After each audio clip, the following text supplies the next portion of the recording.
Fidèle de L2A TV pour ce point d'actualité internationale, on retient aux Comores, l'opposition dénonçant une fraude électorale a appelé la population à manifester pour contester la victoire d'Azali Assoumani à la présidentielle. Ce jeudi, des tensions entre forces de l'ordre et groupes de jeunes ont fait un mort et plusieurs blessés. Azali Assoumani a été réélu dimanche au premier tour avec 62,97% des voix, mais seulement 16,30% de participation au scrutin selon les chiffres officiels communiqués mardi soir. Cette victoire lui accorde un troisième mandat consécutif.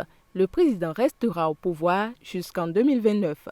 Et au Kenya, vous vous souvenez sûrement de l'affaire de Shakahola où un pasteur a fait 429 morts dans le rang de ses fidèles auxquels il prêchait de jeûner jusqu'à la mort. Le pasteur Paul Nteng Mackenzie a été formellement jugé ce jeudi pour des faits qui tombent sur le coup de la loi antiterroriste. Le pasteur de l'Église internationale de la Bonne Nouvelle a été présenté ce jeudi 18 janvier devant le tribunal de Shanzu à Mombasa sur la côte kenyane et il a été inculpé. À ses côtés, 94 prévenus, tous des adeptes de l'Église, affrontaient les mêmes chefs d'accusation. Les 95 suspects doivent encore attendre les charges relatives à l'homicide involontaire et à la torture sur des enfants. 2 audiences sont prévues à cet effet à Mombasa les 23 et 25 janvier. Et des nouvelles du Vatican, les conférences épiscopales réunies à Accra ont annoncé en bloc leur refus de pratiquer la directive du Vatican qui permet de bénir les couples homosexuels. Dès le début, les évêques africains s'y sont montrés hostiles, mais dans un texte rendu public, ils l'expriment solennellement, je cite, « Nous, évêques africains, ne considérons pas comme approprié pour l'Afrique de bénir des unions homosexuelles ou les couples de même sexe parce que dans notre contexte,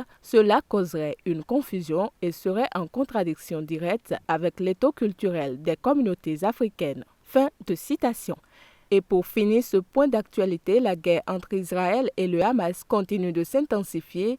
L'Union européenne adoptera lundi un régime de sanctions contre le Hamas qui annonce de son côté un nouveau bilan de 24 620 morts. Les frappes israéliennes dans la nuit de ce vendredi au sud de la bande de Gaza ont tué 93 personnes.